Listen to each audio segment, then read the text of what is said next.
Voilà, chers collègues, chers représentants de la presse, nous pouvons commencer avec notre conférence de presse. Merci beaucoup de votre patience et surtout, grand merci de votre présence massive ce matin. Présence massive tant au niveau de nos candidates et de nos candidats pour les élections à la Chambre des salariés qui vont se dérouler cette année.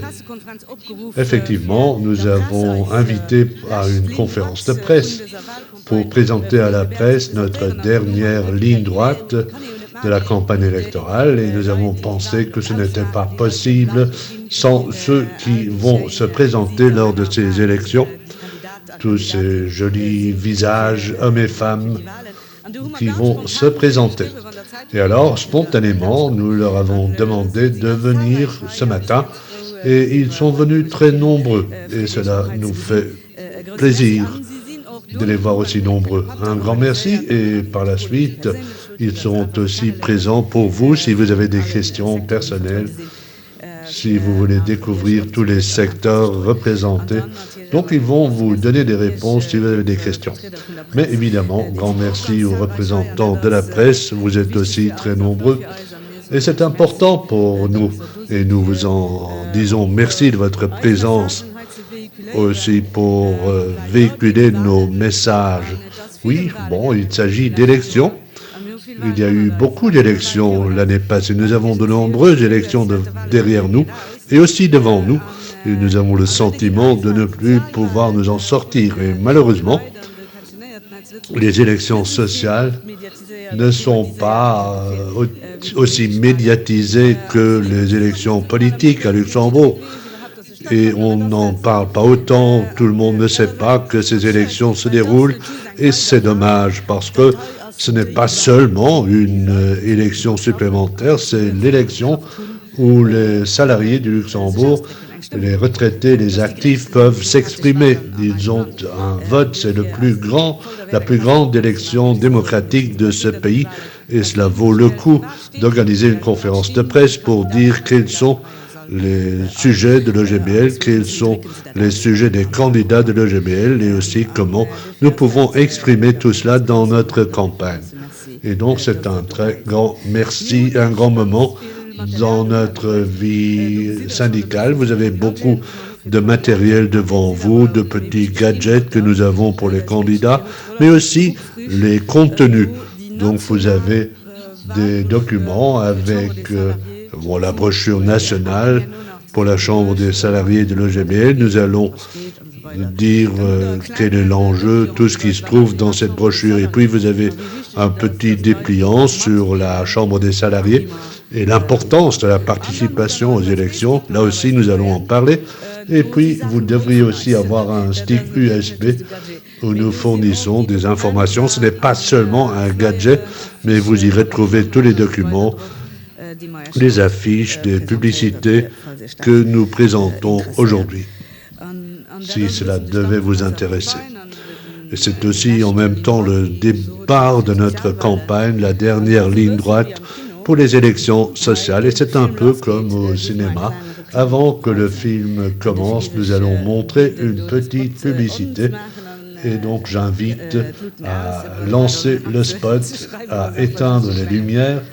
Vous ne devez pas prendre note, c'est seulement un petit spot. Natürlich. Rum den OGBL. Verdammt unseren Wertkosten. Den OGBL? Was für ein Klo, hein? Jo, exactement. Fortschrittsbremse. Verdeler. Die Sozialromantiker wollen uns just ausbluten lassen. Und nicht nur uns.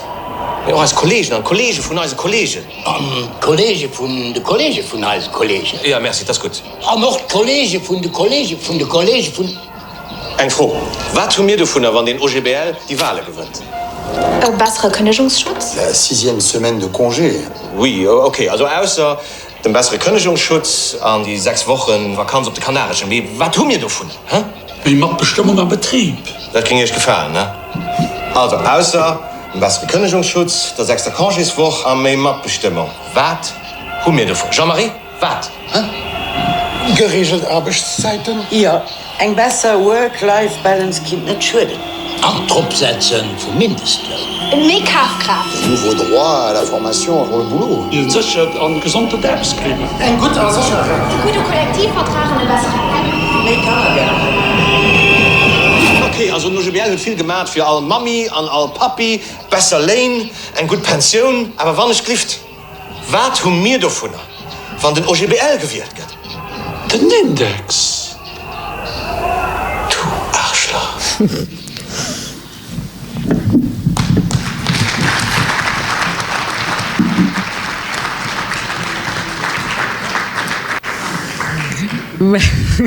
Kleinen Humor muss auch dabei sein. Donc c'est humoristique et cela doit aussi exister lors d'une campagne électorale. Mais ce spot, nous l'avons déjà réalisé en 2019 pour les dernières élections. Il est toujours d'actualité, nous pouvons toujours le montrer. Il est devenu encore plus vrai, comme vous le savez tous, que surtout pour l'indexation.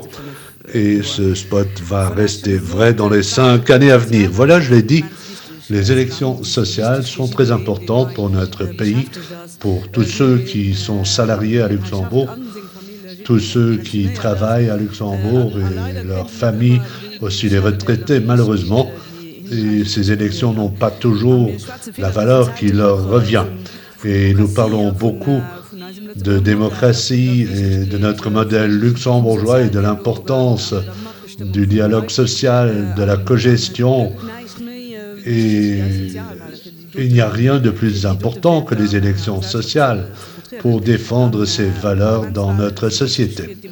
Et les élections parlementaires sont importantes pour la démocratie du pays, mais les élections sociales sont tout aussi importantes pour garantir la démocratie.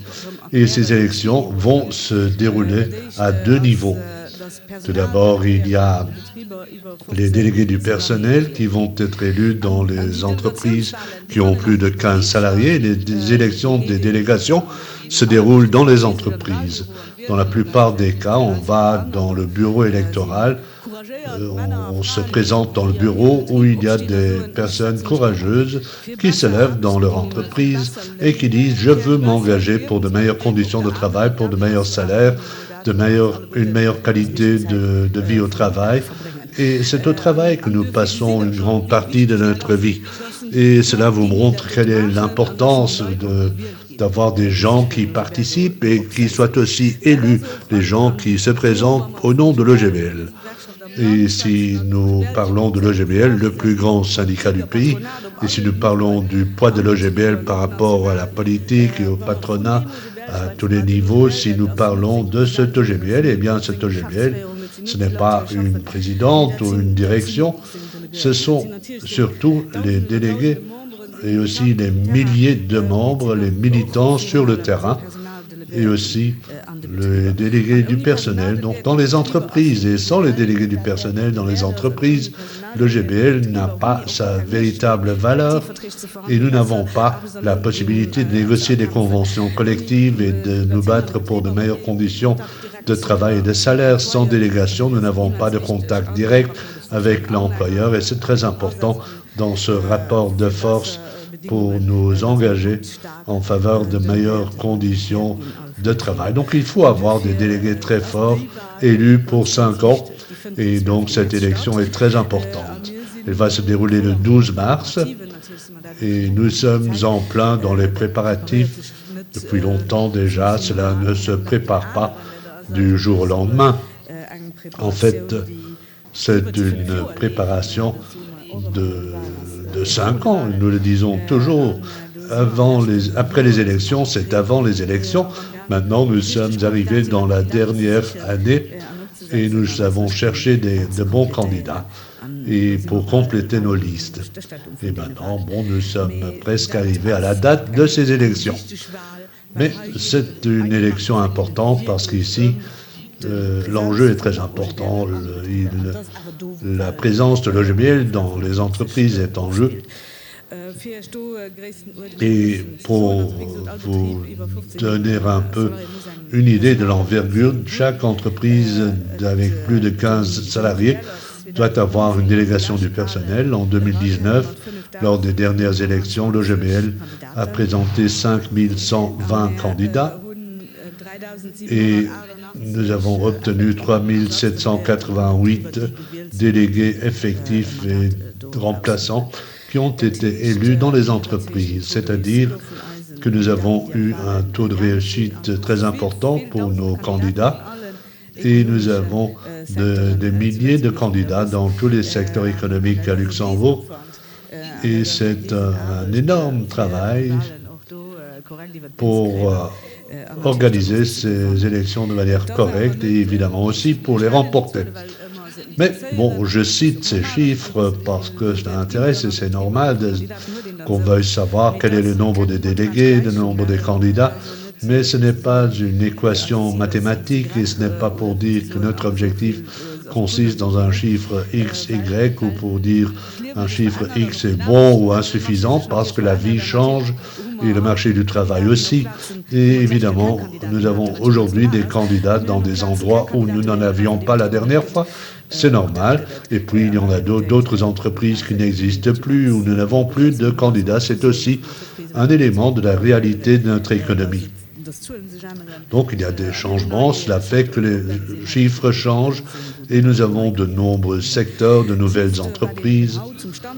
Et ce qu'il faut dire aujourd'hui, je ne peux pas vous dire plus aujourd'hui, je ne peux pas vous parler de l'issue des élections, mais nous sommes bien lancés, nous sommes confiants. L'OGBL est présent dans tous les secteurs, l'OGBL est fort, nous sommes partout en train de nous préparer et aujourd'hui déjà, nous avons 600 candidats de plus qu'à la même époque il y a 5 ans. Et donc notre objectif consiste à renforcer encore notre force, notre présence lors de ces élections pour les délégations. Encore un chiffre intéressant pour vous. Pour de telles élections sociales, la force de l'OGBL dépend aussi du nombre de ses membres et nous sommes vraiment bien lancés en ce qui concerne l'évolution de nos membres. Nous en sommes heureux. Maintenant, on peut dire qu'en période de crise, c'est peut-être normal que les gens se syndicalisent, mais rien n'est évident, pas non plus au niveau de l'évolution des membres. Et en 2023, nous avons eu 8400 nouveaux membres supplémentaires qui se sont dit, voilà, je vais rallier l'OGBL, c'est le bon syndicat. Nous sommes heureux de leur venue. Et pour cette raison, nous sommes donc très optimistes pour ces élections et confiants. Mais ça, c'est une élection, mais ce n'est pas la seule et cela rend les choses un peu plus délicates parce qu'il faut toujours dire aux gens, il y a 2 élections. D'un autre côté, nous avons l'élection pour la Chambre des salariés qui n'est pas moins importante parce qu'à la Chambre des salariés, en fait, la démocratie dont j'ai parlé est exprimée à un niveau institutionnalisé. Et du point de vue légal, c'est l'élection des chambres des salariés qui exprime la force des salariés avec les pourcentages qu'on obtient pour voir si un syndicat possède la représentativité nationale ou non. Et donc la Chambre des salariés, c'est une élection importante pour les représentants de l'OGBL pour donner à l'OGBL la force nécessaire et dans tous les combats qui vont être menés, mais aussi dans toutes les discussions, dans tous les dialogues sociaux au niveau national. Si nous sommes dans une tripartite, si nous nous battons pour le progrès social, alors nous avons plus de force en fonction du nombre, du pourcentage que nous obtenons. Et donc tout notre modèle social national, le grand modèle luxembourgeois dont on parle beaucoup, repose aussi sur la force des syndicats dans la Chambre des salariés.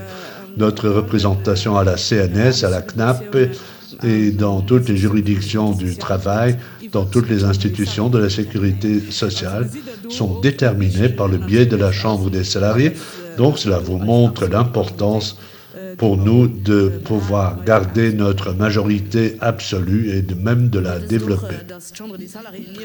Vous savez aussi que la Chambre des salariés, à côté de cette institution, de cet endroit institutionnel, est aussi un acteur très important à Luxembourg tant sur le plan politique, car à la CSL, on rédige de très bons avis par rapport à tous les projets de loi et toutes les questions qui nous concernent et qui concernent les salariés. On fait un énorme travail et avec les 60 membres de la Chambre des salariés et dans les différents comités, on fait un travail politique très important et on est impliqué dans le débat politique. Et de cette manière, nous pouvons défendre les intérêts des salariés. Nous le faisons avec des conférences, des explications. Je ne vais pas tout énumérer. Vous connaissez très bien la Chambre des salariés. Mais le deuxième volet de la CSL, c'est le domaine du LLLC, la formation continue, où la CSL est devenue un acteur incontournable dans le domaine de la formation continue et aussi au niveau de la formation initiale. À l'époque actuelle, nous savons à quel point c'est important. Et si vous regardez la brochure qui est publiée une fois par an et qui est distribuée dans tous les ménages, cela vous permet de voir à quel point cette offre est diversifiée et quel est le domaine, l'importance, de la formation professionnelle à la CSL. C'est une autre raison pour avoir une forte représentation à la CSL au niveau de l'OGBL. Et nous avons obtenu une majorité absolue la dernière fois et aussi auparavant, et nous voulons la consolider et la développer. Tout cela figure dans notre brochure, vous le voyez. Si vous feuilletez cette brochure, mais dans une brochure électorale, on doit aussi faire une rétrospective sur ce qui a été fait au cours des 5 dernières années. Et là, nous avons réalisé un bilan. Nous l'avons fait d'après notre devise que nous avions lancée dans une pré-campagne la dernière fois au printemps de l'année passée. Vous l'avez sans doute vu, on ne pouvait pas ne pas la voir. Elle figurait dans tous les arrêts de bus, sur des affiches. On l'a appelée pas de blabla, seulement des actions. Parce que nous voulions montrer que nous ne nous limitons pas à discuter, nous agissons aussi. Et c'est aussi donc le nom de notre bilan, pas de blabla, juste des actes forts. Et nous énumérons quelques points que nous avons obtenus. Ce qui ne devrait pas trop vous surprendre, c'est le premier point, notre lutte pour le maintien de l'index et de son mécanisme. Nous étions les seuls dans cette tripartite de 2023 qui se sont opposés à une manipulation. Nous avons dû beaucoup nous battre avec la solidarité de beaucoup d'autres et avec un engagement syndical. Nous avons réussi à rétablir un mécanisme normal. Mais il ne faut pas oublier ce qui s'est passé dans la tripartite, et sans l'OGBL et son opposition, nous aurions 7,5% de pouvoir d'achat en moins parce que nous n'aurions pas eu ces 3 tranches indiciaires. Nous étions ceux qui ont refusé de nous limiter à une seule tranche par an et un report. L'adaptation du barème, c'était aussi depuis toujours un sujet de l'OGBL. Lors des premières tripartites, pendant la pandémie, nous avons déjà dit que cela devait se passer, mais aussi auparavant, nous avons connu une petite réussite lors de la dernière tripartite. C'est aussi un petit bilan, même si cela n'est pas allé assez loin. Mais une partie a quand même été obtenue. Le plafonnement des prix de l'énergie, nous l'avions déjà demandé auparavant. Et là, nous pouvons dire que c'était une doléance importante. Et de cette manière, nous avons réussi de gérer l'inflation.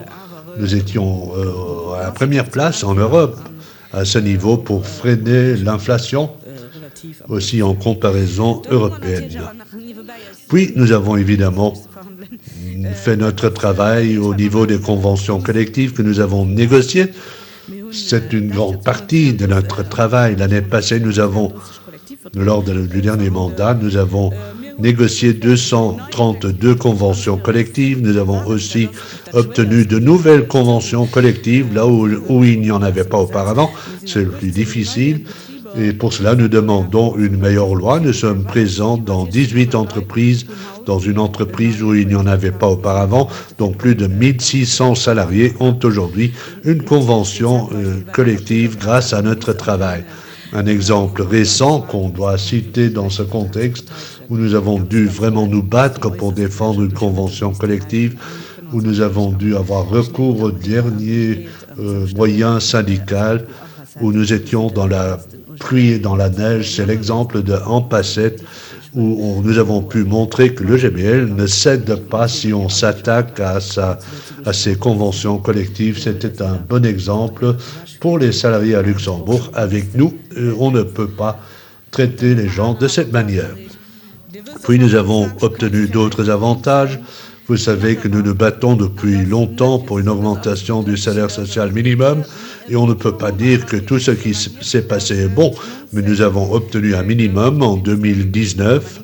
Le salaire social minimum a été augmenté de 0,9% et c'était grâce à la campagne de l'EGBL et nous insistons sur ce point. Et nous demandons aussi une adaptation régulière du salaire social minimum à l'évolution des salaires. C'est aussi quelque chose dont on pourrait penser que c'est normal, mais ce n'est pas vrai. Nous devons revenir à charge tous les ans par rapport au camp patronal. Ce que nous devons aussi défendre, c'est le travail, et c'est une deuxième partie importante de notre travail. Tous les jours, dans de nombreux secteurs économiques, nous nous battons pour le maintien dans le travail, dans l'emploi. Nous en parlons toujours. On a partout où il y a eu des problèmes, le GBL est intervenu pour garantir le maintien dans l'emploi et pour éviter des licenciements et pour que les gens se retrouvent dans la rue. C'est aussi une partie importante. Nous avons trouvé des accords pour le télétravail, le droit à la déconnexion au Conseil économique et social. Nous étions toujours pour une réduction du temps de travail. Nous allons le rester. Là, on n'a pas obtenu grand-chose en 2019. Nous avons eu une journée de congé supplémentaire et les allocations familiales ont été réindexées. Et pour les journalistes d'entre eux qui sont dans le coup depuis longtemps, vous savez que c'était toujours un dada de l'EGBL. Et depuis la désindexation, nous avons toujours dit que les allocations familiales devaient être réindexées. C'était le cas en octobre 2021. Mais il y a toujours plus de pertes, mais c'était quand même un acte important. Puis le tiers payant a aussi été cité, parce que cela aussi, Carlos pourrait en dire un peu plus si vous avez des questions. Mais depuis des années, nous nous battons pour que cette injustice soit supprimée et pour qu'on introduise le tiers payant généralisé. Et maintenant, nous sommes bien lancés pour y arriver, pour obtenir le paiement immédiat direct, pour couvrir les frais médicaux. Et puis, il y a encore quelques autres points. Tous les jours, nous faisons un grand travail et, entre autres, nous devons parfois plaider des dossiers devant les tribunaux. Et au cours des 5 dernières années, nous avions 1229 affaires juridiques où nous avons défendu nos membres devant les tribunaux pour qu'ils obtiennent leurs droits. Et le taux de succès était de 90%. C'est énorme. Voilà donc pour le bilan de l'EGBL pour les 5 dernières années. Et nous voulons continuer ainsi dans les 5 années à venir. Nous avons beaucoup de travail, comme nous le savons tous. Et pour cette raison, nous avons inscrit notre programmatique pour dire ce que nous voulons. En fait, nous avons dû nous réduire ici. Si vous avez lu les programmes du congrès de l'EGBL, si vous suivez nos conférences de presse par ailleurs, nous avons des idées à exprimer par rapport à tous les points qui concernent les salariés. Nous avons de nombreuses revendications et quelque part, nous avons dû nous limiter aux idées essentielles. Je commence avec les pensions, parce que malgré nous, ce sera un top théma dans les périodes à venir. Avant les élections, nous avons mis en garde, nous refusons une détérioration des prestations. Nous étions un peu contents que dans les programmes électoraux des différents partis, on ait peu parlé des pensions, mais par la suite, et rapidement, nous avons été surpris avec des annonces politiques que nous avons découvertes dans la presse pour dire, voilà, nous devons agir et nous devons discuter de notre système de pensions. Aujourd'hui, nous n'allons pas en parler, nous aurons encore beaucoup d'occasions. Jeudi, il y aura une grande conférence par rapport à ce sujet à laquelle vous êtes aussi invités, où on va discuter les détails, mais ce qui est important pour nous, et on l'a déjà dit plusieurs fois, les pensions, ce n'est pas une aide sociale, mais cela doit permettre aux gens de vivre dignement grâce à ce qu'ils ont réalisé tout au long de leur vie. Et ce n'est pas le moment de dire maintenant qu'il faut, avec une réserve de 24 milliards que nous avons, ce n'est pas le moment de prendre des mesures non sociales au détriment non plus des futurs retraités. Donc, dans le dialogue social, nous devons discuter de la pérennisation du système. Nous sommes ouverts pour le dialogue. Nous allons discuter avec la ministre aussi de ce sujet. Pour l'instant, c'est ce qui est le plus important à ce niveau. Mais l'OGBL va se battre contre une détérioration des prestations au niveau des pensions et aussi contre un système des pensions. Donc nous voulons que notre système solidaire public, qui est un des meilleurs au monde, nous refusons qu'on s'y attaque et qu'on le libéralise avec des pensions supplémentaires privées. De cette manière, bon, pour nous, ce sera inacceptable et nous allons continuer à travailler sur ce sujet. Pour tous les autres points, ce ne sont pas de grandes surprises, une bonne loi sur les conventions collectives, de bonnes conditions de travail, contre les flexibilisations du temps de travail. Nous nous battons pour une bonne balance entre la vie privée et professionnelle. Vous savez, tout ce qui se trouve là derrière, c'est une vérité pour ceux qui travaillent. Nous passons beaucoup de temps au travail et nous voulons que ce travail soit bien organisé, qu'on ait un minimum de prévisibilité et qu'il n'y ait pas de flexibilisation à gogo où le patron peut convoquer et renvoyer les salariés à sa guise. Nous voulons de meilleures conditions de travail en général, avec un meilleur droit du travail. Nous continuons à nous battre contre toute manipulation de l'index. Nous voulons sauver notre système indiciaire, un mécanisme important pour compenser la perte du pouvoir d'achat. Pas de manipulation, pas d'attaque au panier de la ménagère. Et pour cette raison, nous allons continuer à nous battre. Nous allons aussi nous battre pour une plus grande justice fiscale. Bon, vous l'avez appris au cours des derniers jours. Il y a eu beaucoup de rapports sur les injustices, la répartition injuste et l'augmentation des injustices un peu partout. À Luxembourg aussi, il y a de nombreuses injustices. Nous avons toujours un grand risque de pauvreté. Le taux de working poor le plus élevé à Luxembourg. Et si nous voulons plus de justice, si nous voulons une meilleure répartition, c'est aussi par le biais du mécanisme des impôts. On peut le faire avec un barème fiscal. Pour cela, nous avons besoin d'une réforme pour avoir une autre redistribution et pour financer quand même aussi un État fort dont nous avons besoin.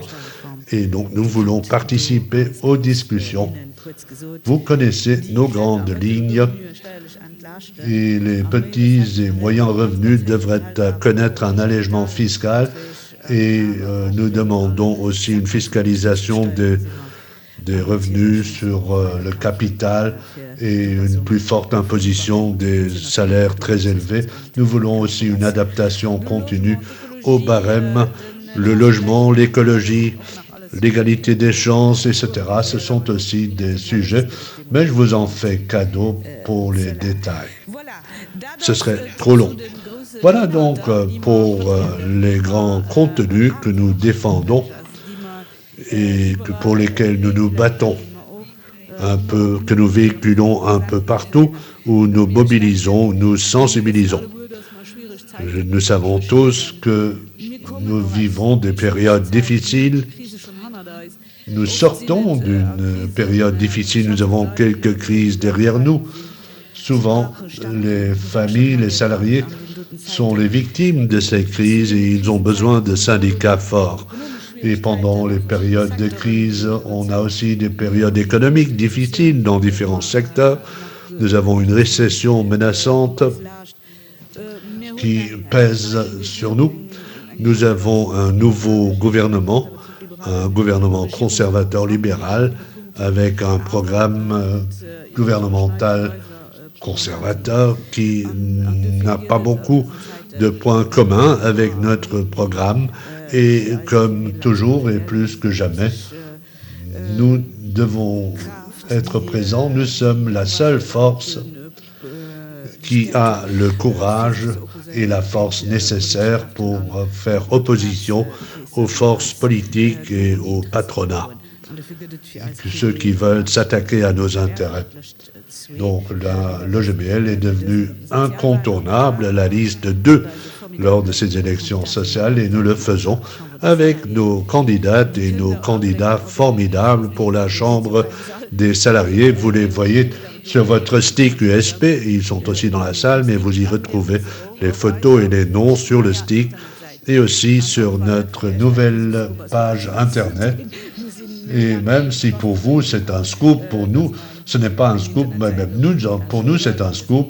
Nous sommes contents d'avoir enfin une page Internet qui est à jour et où on peut tout retrouver, tout ce qui est important. Et sur cette page Internet, vous pouvez voir les candidates et les candidats par groupe. Encore brièvement, pour vous, on vote dans des groupes socioprofessionnels à la Chambre des salariés. Vous avez des candidats par groupe, par secteur économique. Et les gens qui travaillent dans ce secteur vont recevoir les bulletins respectifs. Le groupe 1, c'est la sidérurgie.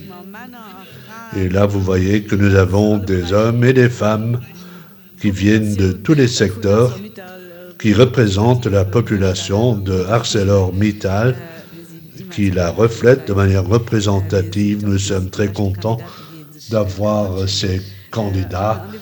Ce sont les meilleurs candidats qu'on peut souhaiter. C'est un groupe important, inutile de vous l'expliquer. Pour nous, OGBL, c'est un secteur historiquement important qui a beaucoup contribué à la richesse du pays. Et pour cette raison, nous sommes contents d'avoir notre propre groupe où les gens peuvent représenter l'OGBL. Avec ArcelorMittal, il y a de nombreux défis qui nous attendent pour les années à venir. On a eu beaucoup d'interventions au cours des dernières années. Donc à ce niveau, il nous faut un OGBL fort. Le deuxième groupe s'appelle Autres industries. Ce sont donc toutes les autres industries. Les collègues de l'industrie sont dans la salle pour répondre à d'éventuelles questions par rapport à ce secteur. Mais là aussi, vous voyez des hommes et des femmes forts sur les images et vous voyez que nous avons de grandes entreprises où nous sommes présents, les entreprises qui représentent le tissu industriel du Luxembourg. Là, vous voyez les grands acteurs de l'industrie. Et le secteur industriel, c'est aussi un secteur qui a beaucoup souffert avec la tertialisation de l'économie et aussi avec les évolutions récentes au niveau du travail. Donc l'industrie est directement concernée. Il y a de moins en moins d'emplois dans l'industrie. Le site de l'industrie luxembourgeoise est de plus en plus attaqué. Il y a de grands groupes multinationaux qui appliquent des méthodes qui ne sont pas les nôtres et nous avons un OGBL fort qui a beaucoup travaillé, qui a beaucoup obtenu et qui a pu sauver beaucoup d'emplois au cours des 5 dernières années. C'est grâce aux collègues qui travaillent sur le secteur, même s'il y a de moins en moins d'emplois dans le secteur, le nombre de nos membres augmente. Ce sont donc des syndicalistes de tout cœur. La même chose vaut pour la construction. Et c'est difficile. Évidemment, c'est le secteur qui est le plus fortement concerné, où il importe maintenant de défendre l'emploi. Et là, nous avons besoin d'un OGBL fort. Nous pouvons le faire, nous le faisons, nous nous battons pour que tous ces gens puissent garder leur emploi et puissent rester sur le marché de l'emploi. Et là, vous avez aussi les grandes entreprises qui sont représentées. Et les candidats qui sont dans la salle vont vous donner des réponses. Le groupe 4 concerne les banques. Et là aussi, vous avez toutes les grandes banques qui sont représentées. Et c'est certainement aussi un secteur passionnant où il est très important d'avoir une forte présence. Ils sont aussi dans la salle et nous sommes d'avis que l'OGBL a fait un bon travail au cours des 5 dernières années et qu'on va en tenir compte lors de ces élections. C'est un secteur qui connaît bien des difficultés. Nous avons dû négocier de nombreuses conventions, de nombreux plans sociaux. Et là aussi, la priorité consiste dans le maintien des emplois et de garantir les conditions de salaire et de travail. Et puis, le groupe 5, qu'on ne peut pas décrire parce qu'il s'appelle secteur des services et des autres branches. Et donc, c'est tout ce qui reste. Et là, on retrouve de nombreux secteurs. Nous avons essayé d'énumérer ceux qui nous paraissent les plus importants. Il y a là le secteur du nettoyage, avec les collègues qui sont dans la salle, il y en a quelques-unes.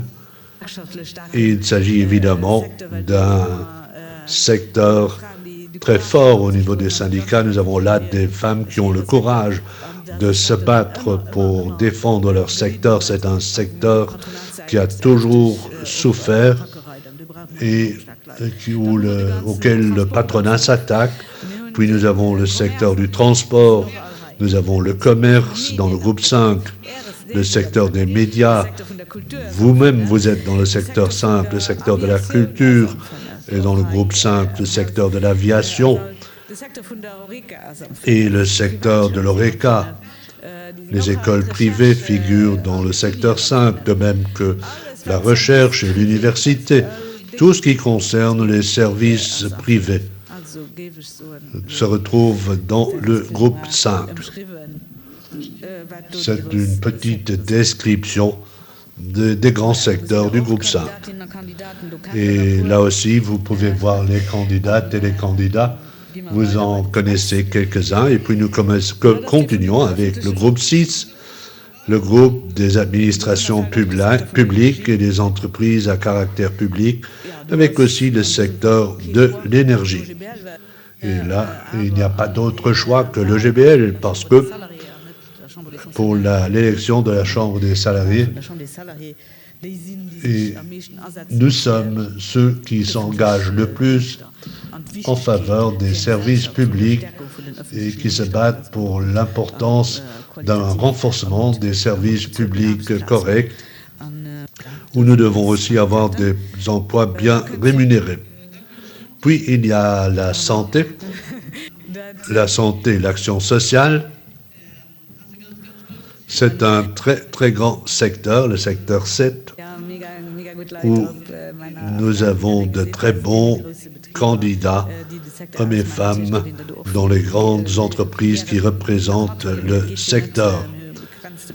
Nous aimerions avoir encore plus de candidats, mais ce n'est pas possible. Nous avons un nombre limité de candidats disponibles. C'est un secteur qui s'est toujours fortement battu. Il n'y a que le GBL qui peut défendre les intérêts des gens. Le groupe 8, c'est la première fois que le GBL présente 120 candidats, parce que cette fois-ci, Les candidats du groupe 8 sont des candidats de l'EGBL parce que vous savez que la fusion est enfin officiellement prononcée par la Fédération des cheminots avec l'EGBL, avec la FNCTT-FLEL. Aujourd'hui, nous ne devons pas en parler, mais nous sommes contents de pouvoir présenter une liste unique pour ces élections. Et tous ensemble, nous allons nous présenter. Pour ce groupe, il faut dire que là aussi, les retraités des CFL sont candidats des CFL dans le groupe 8 et pour tous les autres groupes, les retraités ont leur propre groupe, c'est le groupe 9, pour lequel il y a aussi des représentants dans la salle. Le groupe 9, c'est le groupe des retraités, des bénéficiaires d'une pension de vieillesse ou d'invalidité. Ce sont des gens qui connaissent l'action syndicale fort bien et qui peuvent s'engager, qui ont fait leurs preuves. En partie, il y en a qui sont dans le coup depuis longtemps, mais il y a aussi de nouveaux candidats pour la Chambre des salariés et sur la liste pour la Chambre des salariés. Et là aussi, nous sommes confiants. Voilà. Nous sommes bien lancés avec tous ces candidats, hommes et femmes. Nous avons mené une bonne campagne, comme vous l'avez pu le voir dans la salle et aussi sur votre stick maintenant. Nous allons faire ce qui s'impose pour dire, voilà, il y aura des élections sociales, participez tous, c'est un grand défi. Vous le savez, la participation électorale doit être importante, élevée. Tout le monde devra remplir l'enveloppe, l'envoyer, participer aux élections.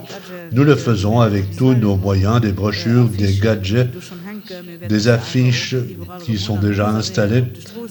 Il y en aura aussi sur les arrêts de bus ou sur les poteaux des lampadaires. Nous aurons des spots à la radio, à la télé. Nous allons de nouveau organiser des vidéos pour dire comment voter, pour expliquer, parce que cela aussi, parfois, c'est un problème. Dans tous les pays, les élections sont différentes, donc nous voulons expliquer comment les élections se déroulent à Luxembourg pour qu'il n'y ait pas de perte à ce niveau. Nous allons aussi publier des brochures, comment voter aussi, de petits flyers. Cette brochure, ce sera un toute boîte. Dans les entreprises, nous distribuons la panoplie habituelle des actions qui sont possibles. Et jusqu'au 12 mars, nous allons nous revoir. Nous avons de nombreux événements qui sont liés aux élections qui vont se dérouler. Bon, il y a beaucoup d'activités. Par exemple, tous les secteurs vont organiser leurs propres réunions des candidats d'ici là. Nous n'allons pas envoyer toutes ces invitations. Ce ne sera plus possible, mais tous les soirs, il y aura presque une réunion des candidats d'un syndicat ou d'un secteur, mais un endroit auquel nous avons une grande réunion des candidats nationaux où tous les candidats seront invités. Ce seront de nombreux candidats. Ce sera le 6 février à la Lux Expo, le soir. Et là aussi, nous faisons cela tous les 5 ans avant les élections. C'est une bonne occasion pour les gens de se rencontrer. La rencontre nationale des candidats.